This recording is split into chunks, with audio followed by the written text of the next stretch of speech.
Selamat datang di SLB Negeri 1 Gianyar, Bali. Dengan visi mewujudkan peserta didik terampil dan berkecakapan hidup berlandaskan profil pelajar Pancasila. Om Swastiastu. Assalamualaikum warahmatullahi wabarakatuh. Salam Namo Buddhaya, salam sejahtera untuk kita semua. Rahayu. Perkenalkan, saya Komang Eka Parwati SPD MPD, Kepala SLB Negeri 1 Gianyar.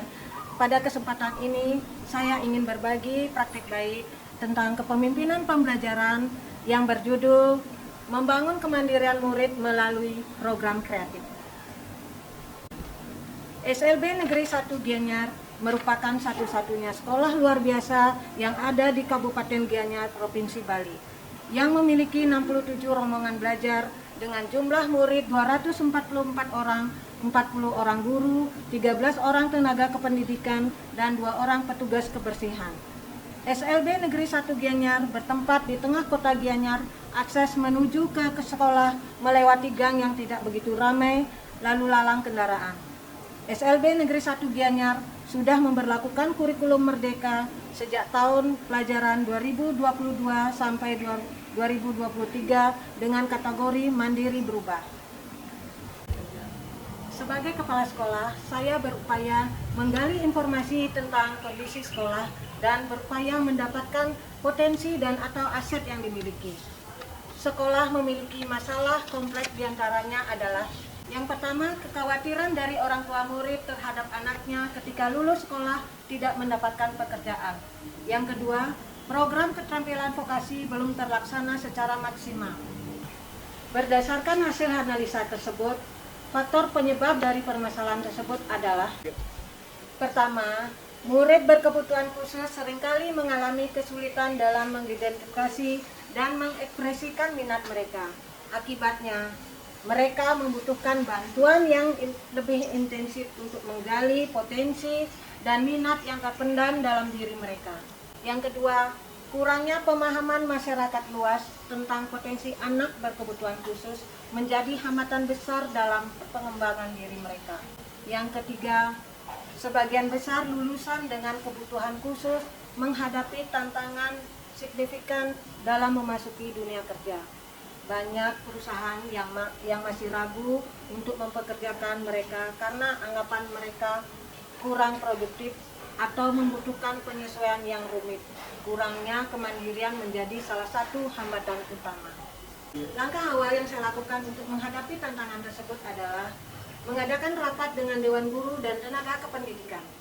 Langkah kedua yang saya lakukan yaitu memperbanyak pilihan jenis keterampilan seperti tata boga, membatik, teknologi dan informasi, menjahit, souvenir, melukis, menganyam, massage, mejejahitan, menari, dan olahraga prestasi. Langkah yang ketiga yang saya lakukan adalah melaksanakan asesmen bakat dan minat melalui penjaringan keterampilan. Dengan itu, kami bisa mengetahui potensi yang dimiliki murid. Kemudian langkah keempat yang saya lakukan adalah membentuk tim dokumentasi yang bisa menyebarkan pesan positif tentang kegiatan serta aktivitas dari murid-murid kami melalui media sosial. Media sosial yang kami miliki adalah YouTube, Facebook, Instagram, dan TikTok. Dengan menyajikan kisah sukses siswa berkebutuhan khusus dan informasi yang akurat tentang kemampuan mereka, diharapkan masyarakat dapat mengubah persepsi negatif dan lebih menghargai keberagaman. Langkah keempat yang saya lakukan yaitu meningkatkan kemandirian murid melalui kerjasama dengan dunia usaha dan industri maupun instansi pemerintah yang ada di lingkungan setempat melalui pelaksanaan magang. Kami juga mengikuti berbagai kegiatan pameran yang bisa memamerkan hasil karya murid. Dari kegiatan pameran itu, masyarakat luar secara perlahan mengenal potensi murid kami. Untuk mengatasi keterbatasan ruang keterampilan, kami menggunakan pendekatan fleksibel dengan memanfaatkan ruang kelas yang ada.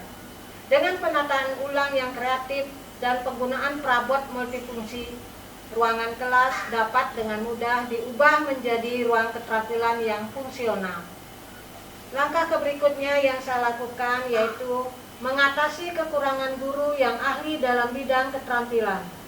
Kami secara proaktif menyelenggarakan pelatihan yang menghadirkan narasumber berkompeten di bidangnya.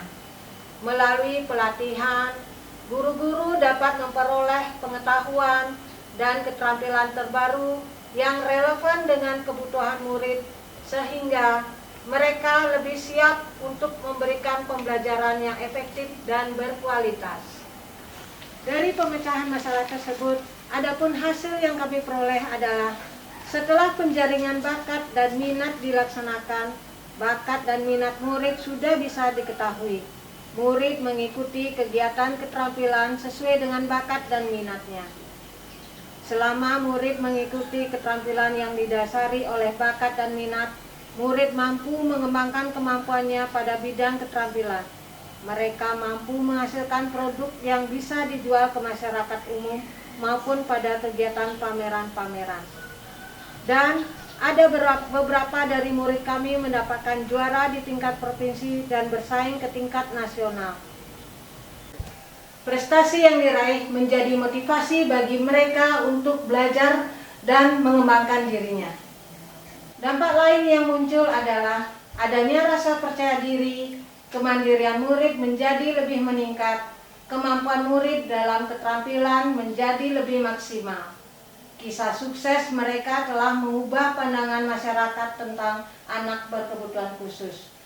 Masyarakat mulai menyadari bahwa mereka memiliki potensi yang sama dengan anak-anak lainnya.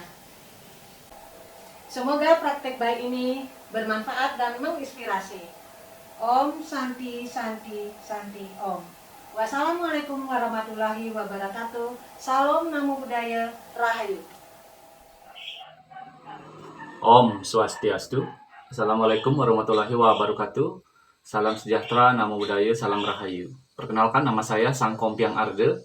Saya adalah pengawas di Disdikpora Provinsi Bali, di mana salah satu binaan saya adalah SLB Negeri 1 Gianyar. SLB 1 Gianyar ini sepanjang pengamatan saya melihat ada program pembangunan kreatif anak melalui program vokasi.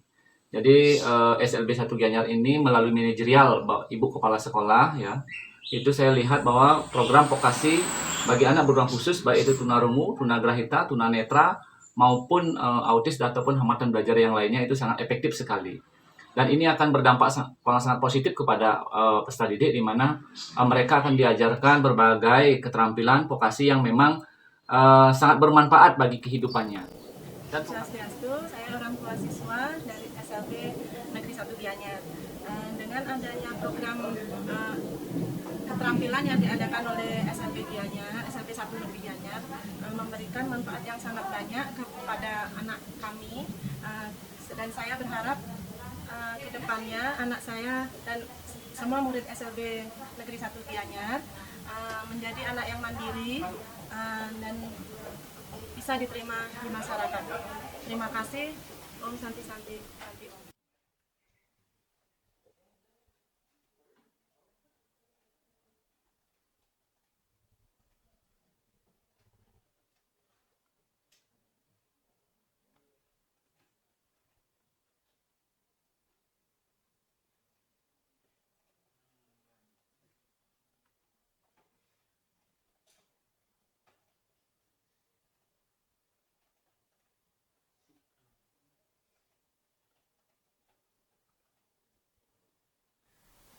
Om Swastiastu. Perkenalkan, nama saya Nyoman Sumerti. Saya salah satu guru di SLB Negeri 1 Gianyar.